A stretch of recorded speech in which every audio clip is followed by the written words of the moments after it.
Bismillahirrahmanirrahim. Alhamdulillah, salatu wassalamu ala Rasulillah wa alihi wa sahbihi wa mawalah ba'd.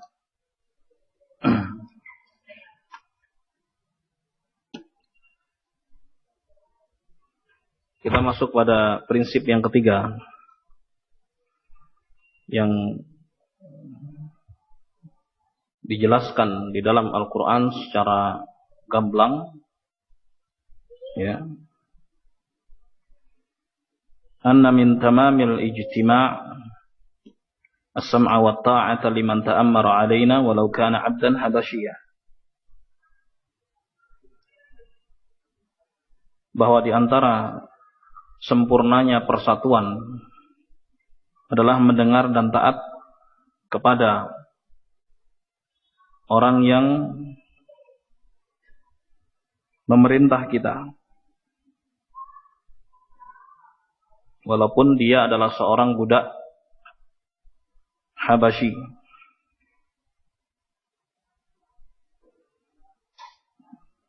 Prinsip ini dikenal dengan prinsip ketaatan terhadap pemerintah muslim.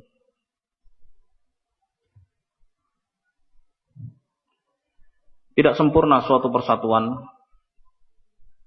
kecuali dengan ketaatan kepada waliul amr.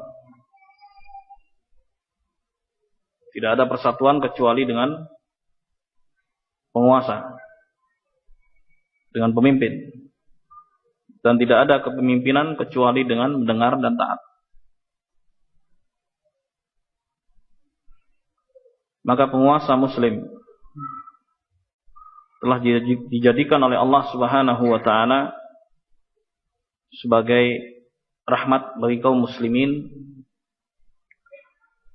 di dalam menegakkan hukum syariat, dalam beramar ma'ruf nahi mungkar, menolong orang yang terzalimi dari pelaku kezaliman, dan menjaga keamanan. Maka ini diantara fungsi dari pemerintah. Dan ini termasuk dari kasih sayang Allah Subhanahu wa ta'ala terhadap kaum muslimin. Dahulu para sahabat ridwanullah alaihim ajma'in, setelah wafatnya Rasulullah sallallahu alaihi wasallam, mereka tidak mengubur beliau sampai mereka membaiat pemimpin mereka. Sebab mereka khawatir dari perselisihan, dan mereka khawatir dari fitnah. Sebab mereka mengetahui bahwa tidak patut mereka hidup selama 1 malam saja tanpa seorang pemimpin. Ya. Dan yang demikian itu tidak mungkin terwujud kecuali dengan mendengar dan taat kepada waliul amr. Oleh sebab itu Allah Subhanahu wa ta'ala berfirman di dalam surat An-Nisa ayat 59, ya ayyuhalladzina amanu athi'ullaha wa athi'ur rasula wa ulil amri minkum. Wahai sekalian orang yang beriman, taatlah kepada Allah dan taatlah kepada Rasulnya dan ulil amri di antara kalian. Setelah ketaatan kepada Allah dan ketaatan kepada Rasulullah sallallahu alaihi wasallam merupakan keharusan taat kepada ulil amr. Dan yang dimaksud dengan minkum di sini adalah minal muslimin, dari kalangan kaum muslimin. Ya, ini menunjukkan bahwa disyaratkan pada penguasa yang ditaati adalah bahwa dia adalah seorang muslim, bahwa dia adalah seorang muslim. Nah, qala rahimahullah, fabayyana an-nabiy sallallahu alaihi wasallam hadha bayanan sya'i'an da'i'an bi kulli wajh min anwa'il bayani syar'an wa qadra. Nabi sallallahu alaihi wasallam telah menjelaskan prinsip ini secara gamblang dari berbagai sisinya. Keharusan untuk taat dan patuh kepada pemerintah muslim. Di antaranya adalah sabda Nabi sallallahu alaihi wasallam, usikum bitaqwallahi wa sam'i wa ta'ah wa in ta'ammara 'alaikum 'abdun. Aku wasiatkan kalian pertama untuk takwa kepada Allah, mendengar dan taat walaupun yang merintah kalian adalah seorang budak. Walaupun yang merintah kalian adalah seorang budak. Ya.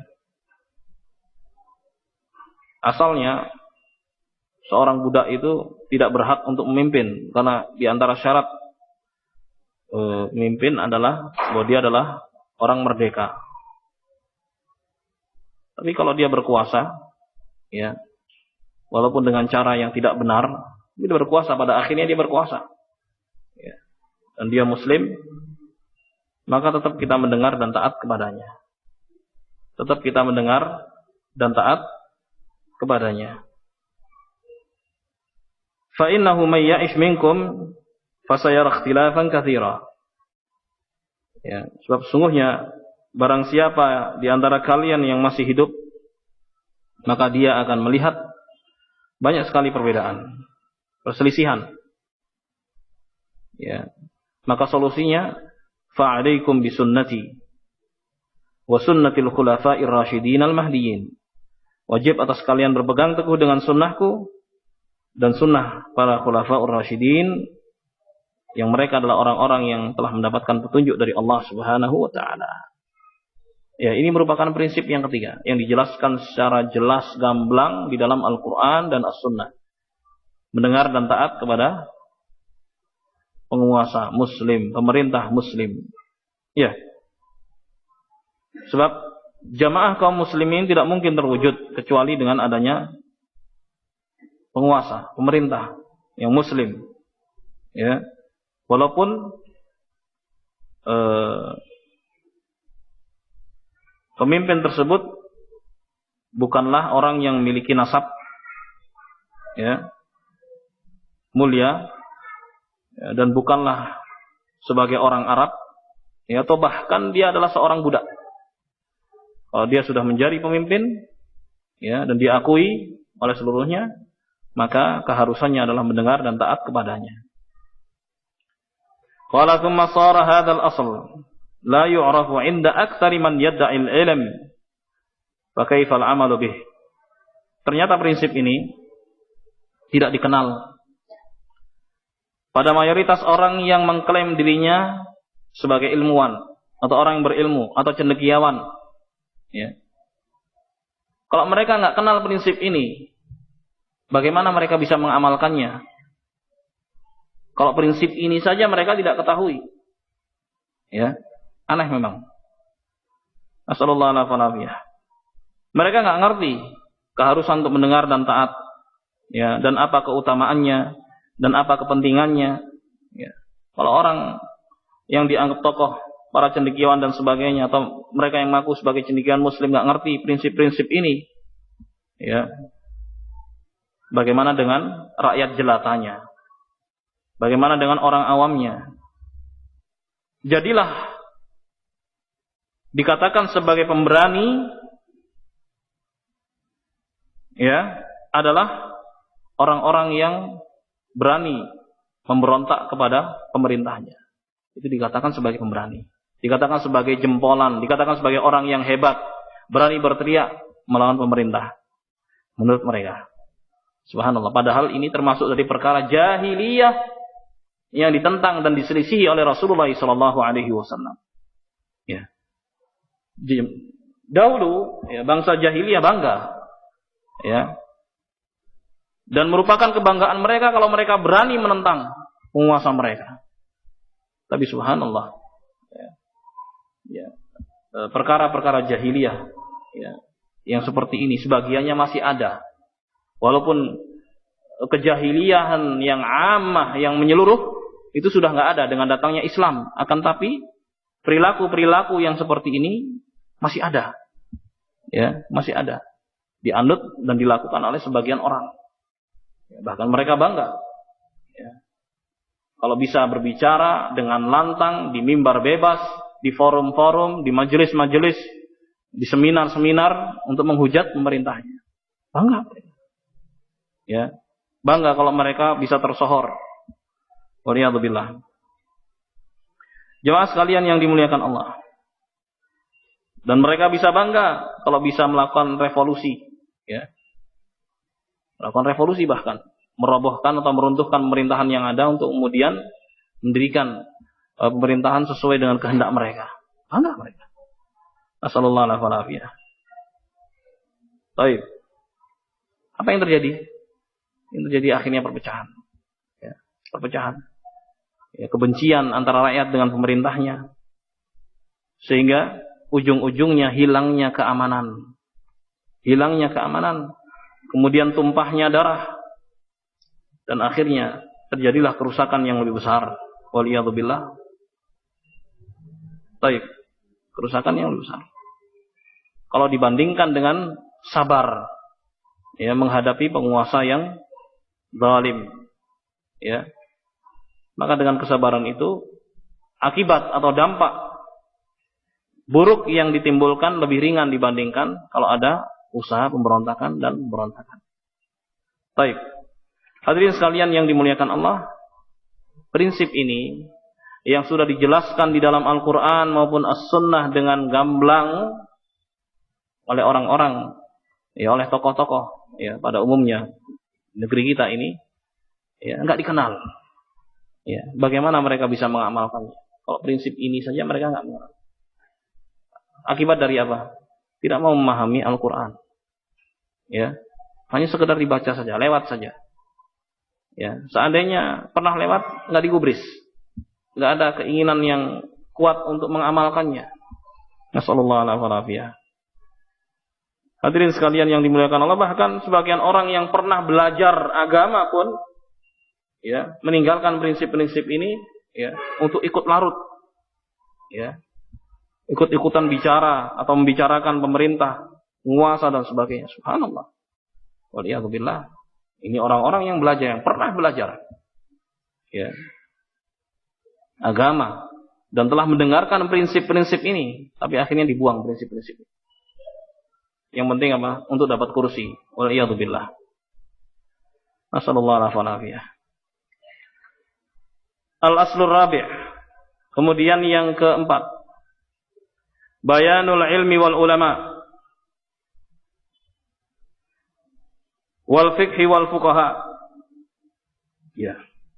Berkata al-muallif rahimahullah, di dalam Al-Quran juga telah dijelaskan apa yang disebut dengan ilmu dan ulama. Al-fiqhu wal-fuqaha.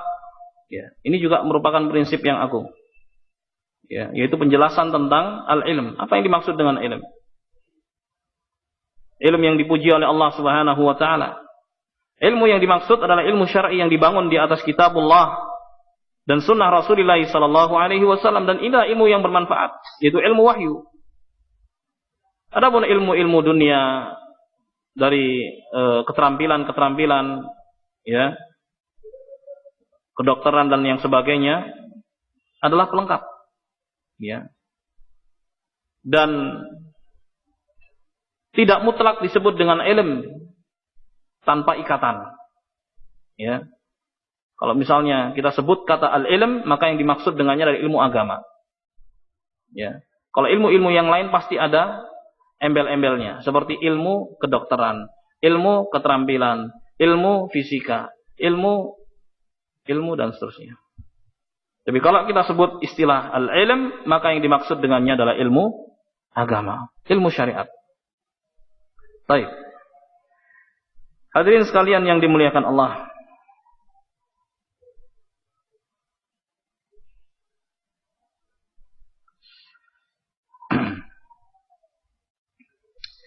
Tentang ilmu syar'i ini, Allah Subhanahu wa taala berfirman seperti dalam Fussilat ayat ke-42, la ya'tihil batilu min baini yadayhi wala min khalfihi tanzilun min hakimin hamid.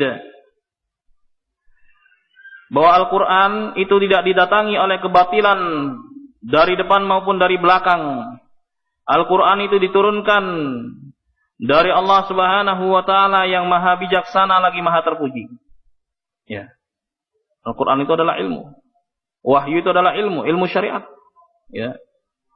Baik, ilmu yang mengantarkan kepada kebahagiaan manusia di dunia maupun di akhirat. Adapun ulama telah dijelaskan pula dalam Al-Quran sebagaimana firman-Nya dalam surat Fatir 28. Innama yakhshallaha min ibadihil ulama. Hanya saja yang takut kepada Allah dari hamba-hambanya adalah para ulama. Orang-orang yang berilmu. Yang dimaksud dengannya adalah ulama syariat. Yaitu orang-orang yang mengenal Allah Subhanahu wa ta'ala. Mengenal Allah Subhanahu wa ta'ala. Yang dengan pengenalan tersebut membuat mereka takut kepada Allah Subhanahu wa ta'ala. Membuat mereka tunduk kepada Allah Subhanahu wa ta'ala. Membuat mereka taat kepada Allah Subhanahu wa ta'ala. Adapun selain dari mereka, ya, misalnya dikatakan ulama handasah, ya, orang yang memiliki ilmu teknologi misalnya, ilmu keterampilan, ilmu kedokteran, ya, mungkin saja ada di antara mereka yang nggak paham, tidak mengenal Allah Subhanahu wa taala dan tidak mengetahui hak Allah Subhanahu wa taala. Ya. Kalau toh mereka mengenalnya, maka pengetahuan mereka itu sedikit. Berbeda dengan ulama syariat. Ya, mereka betul-betul mengenal Allah Subhanahu wa taala yang dengan pengenalan tersebut membuat mereka takut kepada Allah Subhanahu wa taala. Itulah ulama. Ya. Jadi kalau ada orang yang katanya berilmu tapi dia berani melanggar larangan-larangan Allah, mereka bukan ulama. Mereka bukan ulama. Karena ulama adalah orang-orang yang apa? Yang takut kepada Allah, tidak mau melanggar larangan-larangan Allah Subhanahu wa taala. Nah, hadirin sekalian yang dimuliakan Allah. Demikian pula di dalam Al-Qur'an terdapat penjelasan tentang man tasyabbaha bihim wa laysa minhum. Orang-orang yang menyerupai para ulama padahal bukan ulama.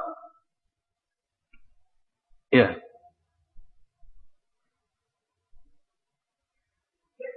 Hadirin sekalian yang dimuliakan Allah. Juga tersebut di dalam Al-Qur'an orang-orang yang menyerupai ahlul ilm padahal bukan bagian dari ahlul ilm. Ya. Hanya saja mereka disebut-sebut sebagai ulama, hanya sekedar disebut saja, tapi bukan ulama hakiki. Ya, hanya mirip saja. Kadang-kadang penampilannya, kadang-kadang retorikanya, kadang-kadang ucapan-ucapannya bawakan dalil ini, dalil itu, padahal bukan. Ya. Waliyadzubillah. Baik. Jemaah yang dimuliakan Allah, Allah Subhanahu wa taala berfirman di dalam surat Al-An'am ayat 144, "Faman adlamu mimman iftara 'ala Allahi kadziban liyudillan nasa bighairi ilm." Maka siapakah yang lebih zalim daripada orang-orang yang berdusta atas nama Allah untuk menyesatkan manusia tanpa ilmu. Ya. Ini juga celaan bagi mereka yang penampilannya seperti ulama akan tapi ucapannya ya enggak cocok dengan maksud yang diinginkan oleh Al-Qur'an maupun As-Sunnah. Berbeda dengan apa yang tersebut dalam Al-Qur'an maupun As-Sunnah. Ya, seperti yang telah disebutkan di awal tadi, di awal majelis tadi. Ya, penampilannya luar biasa sebagai panutan, ya. Tapi mereka mengajak kepada kesyirikan, ya. Sebagian lagi mereka berbuat kemaksiatan bahkan kepada murid-muridnya. Waliyadzubillah. Ya, ketika ketahuan dikatakan ini adalah karena beratnya kewalian yang turun kepada saya, katanya begitu. Katanya begitu. Ya. Mereka mengatakan bahwa enggak sanggup untuk menerima kewalian itu dari Allah Subhanahu wa taala. Sampai akhirnya mereka berbuat kemaksiatan. Ya. Kepada murid-muridnya. Coba penampilannya ya seakan-akan orang hebat. Ya. Berjubah, bersurban, kemudian penampilan-penampilan yang seakan-akan wah padahal nol. Ya, waliyadzubillah, dari kalangan sufi, dari kalangan sufiyah, kaum sufiyah. Ya.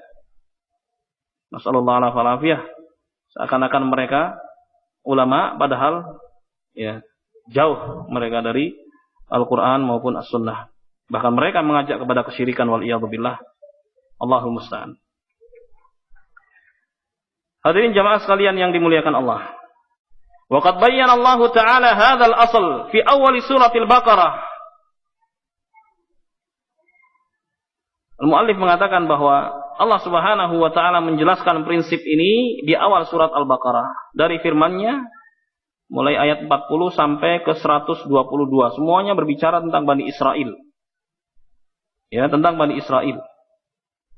Ya, yang tujuannya Allah Subhanahu wa taala mengingatkan kepada mereka akan anugerah Allah kepada mereka. Dan Allah perintahkan mereka untuk mengikuti Muhammad sallallahu alaihi wasallam yang sudah mereka ketahui kenabiannya dan kerasulannya di dalam kitab-kitab mereka. Ya. Allah berfirman, "Alladzina atainahumul kitaba ya'rifunahu kama ya'rifuna abna'ahum." Dan orang-orang yang telah kami beri Alkitab kepada mereka, mereka mengenal Muhammad sallallahu alaihi wasallam sebagaimana mereka mengenal anak-anak mereka sendiri. Persis mereka tahu persis. Ya. Nah, Allah perintahkan mereka untuk mengikuti Muhammad sallallahu alaihi wasallam. Ya. Dan mereka juga telah diberi kabar gembira tentang kedatangan beliau sallallahu alaihi wasallam. Baik. Ayat-ayat yang banyak itu menyebutkan tentang keutamaan Allah yang telah diberikan kepada Bani Israel dahulu. Tapi ketika mereka mengingkari kerasulan Muhammad sallallahu alaihi wasallam, mengingkari Al-Qur'an yang semestinya mereka imani, jadilah mereka dilaknat oleh Allah Subhanahu wa taala. Waliyadu billah. Artinya apa? Bahwa yang dimaksud dengan ulama bukan hanya sekedar mengetahui maklumat saja. Sebagai contoh ayat ini, Bani Israel tahu kebenaran. Mereka tahu kebenaran. Tapi mestinya dengan pengetahuan mereka tersebut, mereka mengikuti kebenaran. Tapi ternyata mereka tidak mengikutinya. Walaupun ayat ini berbicara tentang Bani Israel, ayat ini juga sebagai pelajaran buat kita. Barang siapa yang sudah mengetahui kebenaran, kemudian dia meninggalkannya, mencampakkannya, waliyadzubillah, maka sama seperti mereka. Dan orang tersebut bukanlah ulama. Karena ulama adalah mereka yang takut kepada Allah Subhanahu wa ta'ala. Itu definisinya. Innama yakhshallaha min ibadihil ulama. Hanya saja orang-orang yang takut kepada Allah dari hambanya, itulah para ulama. Qala rahimahullah wa yaziduhu wuduhan ma sarrahat bihi sunnatu fi hadha min al-kalamil katsiril bayyinil wadih lil 'amil balid. Dan semakin jelas juga keterangan dalam hadis-hadis dalam as-sunnah banyak sekali yang menjelaskan tentang keharusan atau anjuran untuk menuntut ilmu, dan juga menjelaskan tentang ilmu yang bermanfaat. Banyak sekali. Dan bagaimana keharusan seorang setelah dia menuntut ilmu untuk mengamalkannya, untuk mendakwahkannya. Banyak tersebut dalam sunnah Rasulullah sallallahu alaihi wasallam. Jelaskan sangat gamblang. Itulah yang dimaksud dengan al-ilm, dan itulah yang dimaksud dengan al-ulama. Ilmu yang dimaksud adalah ilmu syar'i. Ulama yang dimaksud adalah mereka yang takut kepada Allah Subhanahu wa ta'ala dengan menjalankan perintahnya dan menjauhi larangannya. Demikian pula al-fiqh wal fuqaha. Sama. Baik. Dan istilah ini tidaklah diseret dan disimpangkan kepada penggunaan-penggunaan yang lain. Tidak bisa. Hanya untuk ini. Kalau ilmu yang dimaksud adalah ilmu syariat, dan ulama yang dimaksud adalah mereka yang takut kepada Allah dengan menjalankan perintahnya dan menjauhi larangannya. Demikian pula al-fiqh wal fuqaha. Nah, thumma sara hada aghrabal asya wa sara al-ilmu wal fiqh wal bid'ah wad dalalat. Kemudian jadilah perkara ini jadi perkara yang paling aneh. Dan yang dimaksud dengan ilmu wal fikih menjadi apa? Bid'ah dan kesesatan. Jadi ada orang yang mengajak pada Al-Quran maupun As-Sunnah, yang merupakan sumber ilmu syar'i, kemudian mereka mengamalkannya, dianggap itu sebagai apa? Bid'ah dan kesesatan. Itu realita. Kalau kita misalnya nggak ikut-ikutan merayakan ulang tahun kelahiran Rasulullah Sallallahu Alaihi Wasallam misalnya, kita dapat celaan nggak? Dapat celaan. Padahal kita nggak ngapa-ngapain loh. Padahal kita nggak ngapa-ngapain, nggak ikut-ikutan, nggak ikut-ikutan acara tersebut, dicela, dicela habis-habisan. Wah itu fulan begini, wah itu sesat, Loh kenapa? Kenapa sesat? Karena nggak ikut merayakan ulang tahun kelahiran Rasulullah Sallallahu Alaihi Wasallam. Kebalik-balik. Baik. Mereka yang nggak ikut-ikutan perayaan kematian, itu sesat itu. Subhanallah. Ukuran mendapatkan petunjuk, ataupun tidak, ketika diukur dengan adat dan kebiasaan mereka. Walaupun orang itu nggak sholat, walaupun orang itu berbuat kejahatan dan sebagainya, yang penting dia ikut perayaan kematian dan juga perayaan kelahiran Rasulullah, dia adalah orang yang di atas petunjuk. Itu yang terjadi bukan? Realita jamaah yang dimuliakan Allah. Ya, jadi orang yang menyuruh kepada tauhid, orang yang memperingatkan manusia dari bahaya kesyirikan, dianggap sebagai orang yang sesat. Dianggap sebagai orang yang sesat. Nasallallahu alaihi wasallam. Itu realita yang terjadi. Maka jangan kaget sekali lagi.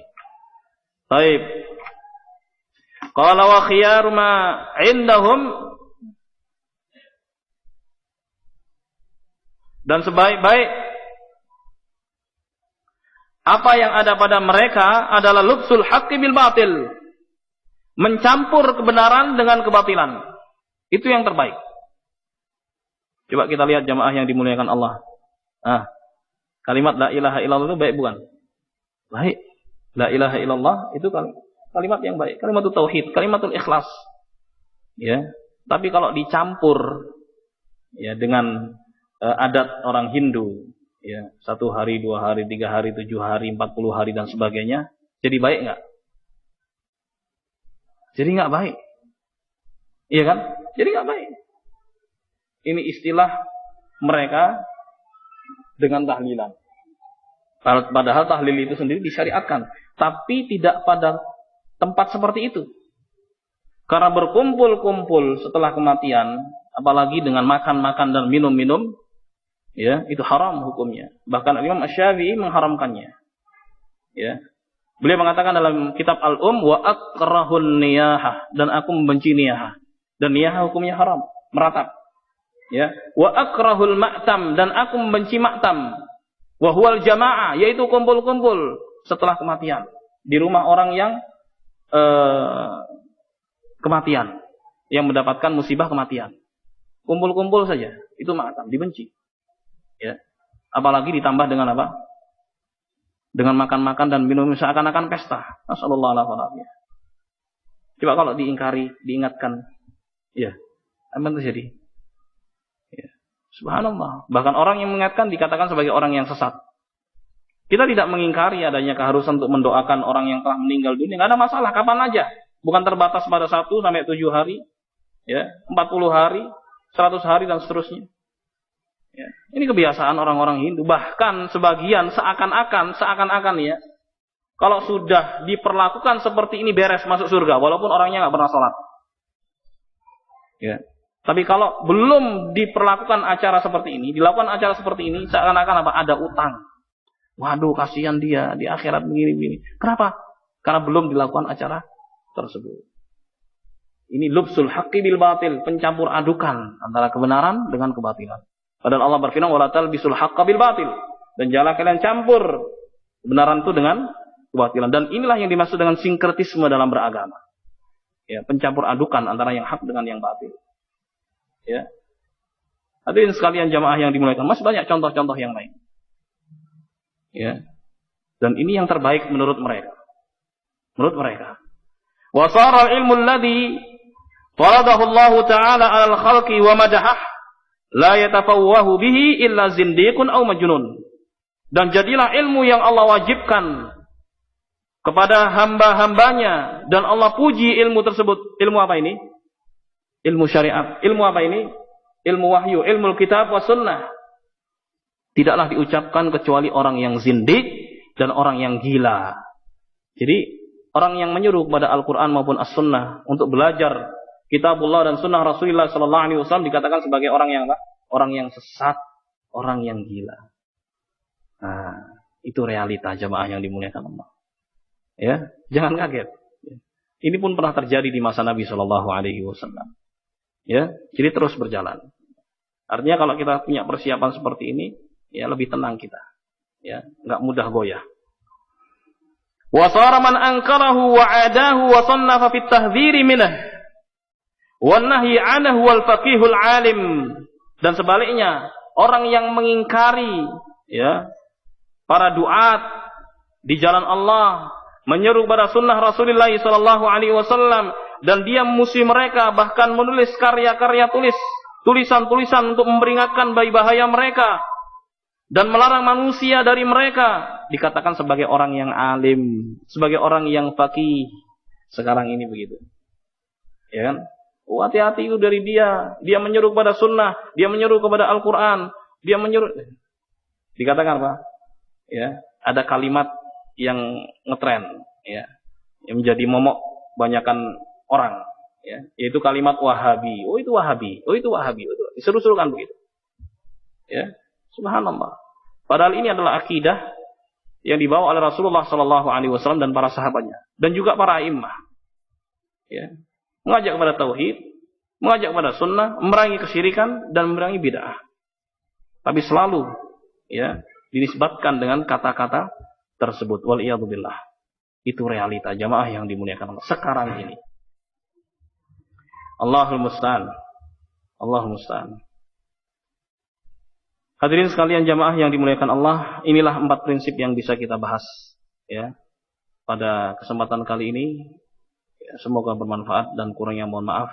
Ingat waktunya sempit, ya. Sebentar lagi kita masuk Isya. Semoga Allah Subhanahu wa taala senantiasa memberikan taufik kepada kita semua dan menyelamatkan kita di dunia maupun di akhirat. Amin ya rabbal alamin.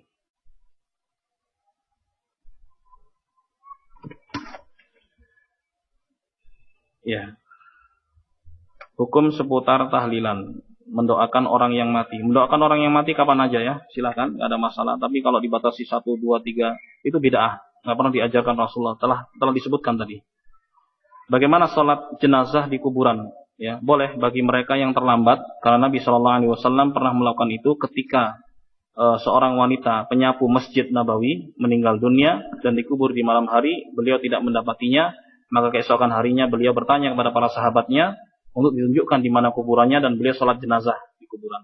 Hanya sholat jenazah saja yang dibolehkan di kuburan. Karena sholat tersebut seperti dikatakan para ulama tanpa disertai rukuk dan sujud. Ya, hukum nasyid lebih-lebih sekarang banyak dibarengi dengan alat musik. Jelas ini merupakan bid'ah. Ya.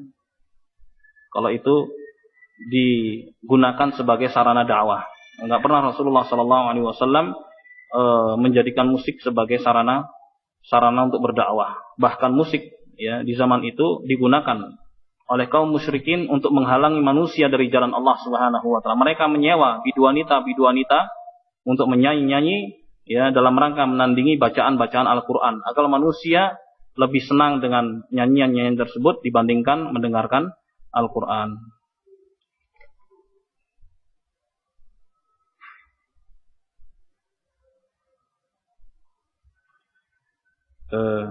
Kiblat masjid ana ternyata melenceng jauh sekitar 40 derajat dari Ka'bah. Setelah ada pengumuman dari Dinas Agama Semarang disuruh merubah, sebaiknya bagaimana? Diikuti.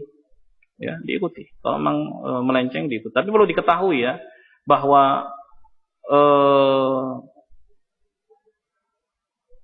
kita yang jauh dari Ka'bah, keharusan kita bukan menghadap ke bangunan Ka'bah, tapi menghadap ke arahnya.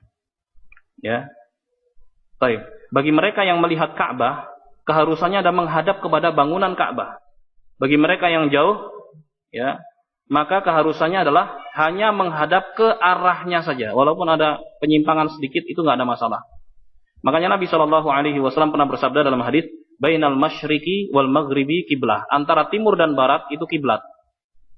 Apa maksudnya? Iya, beliau tinggal di Madinah dan Madinah itu lokasinya di utara Makkah. Ya, kalau menghadap ke Masjidil Haram, ke Ka'bah, berarti menghadap ke mana? Menghadap ke selatan, ya kan? Menghadap ke selatan. Kemudian Nabi mengatakan antara timur dan barat itu kiblat. Betapa luasnya, kan begitu. Jadi menunjukkan apa? Bagi mereka yang jauh, keharusannya hanya menghadap ke arah, bukan kemana? Ke bangunannya. Sebab sulit sekali jamaah yang dimuliakan Allah kalau kita jauh, ya. Seandainya ada miss atau meleset setengah derajat saja. Sementara jarak kita dengan Ka'bah itu sekitar 9.000 kilometer. Melenceng setengah derajat, kira-kira sudah berapa jauh melencengnya? Bisa beratus-ratus kilo loh. Nggak akan ketemu, nggak akan sampai. Oleh sebab itu nggak ada keharusan bagi kita untuk menghadap kemana?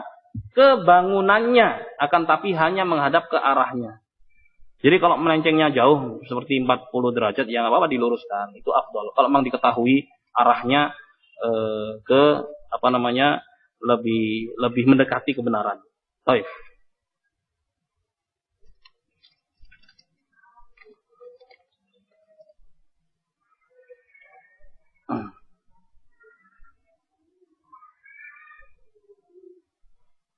Apakah kebiasaan menghitung hari baik seperti kebiasaan orang Jawa termasuk syirik atau bid'ah? Ya. Termasuk bid'ah yang syirik. Ya, karena bid'ah itu juga ada yang bentuknya syirik. Ya. Jelas itu nggak pernah dilakukan Rasulullah, maka disebut bid'ah. Adapun keyakinan ada hari-hari tertentu yang baik, ini keyakinan syirik. Ya, meyakini bahwa hari tertentu itu mengandung keberuntungan atau hari tertentu mengandung kesialan. Jelas ini syirik. Adapun besar ataupun kecilnya tergantung dari keyakinan tersebut, keyakinan pelakunya. Kalau pelakunya berkeyakinan bahwa hari itu sendiri yang membuat beruntung, maka itu syirik akbar, keluar dari Islam. Ya, tapi kalau dia berkeyakinan itu hanyalah sebagai sebab, maka syirik asghar. Ya, tidak sampai keluar dari Islam. Ya. Demikian yang bisa disampaikan. Mohon maaf kalau ada kurangnya sekali lagi. Ingat sudah masuk waktu Isya. Kita akhiri. Subhanakallahumma wa bihamdik asyhadu an la ilaha illa anta astaghfiruka wa atubu ilaik. Assalamualaikum warahmatullahi wabarakatuh.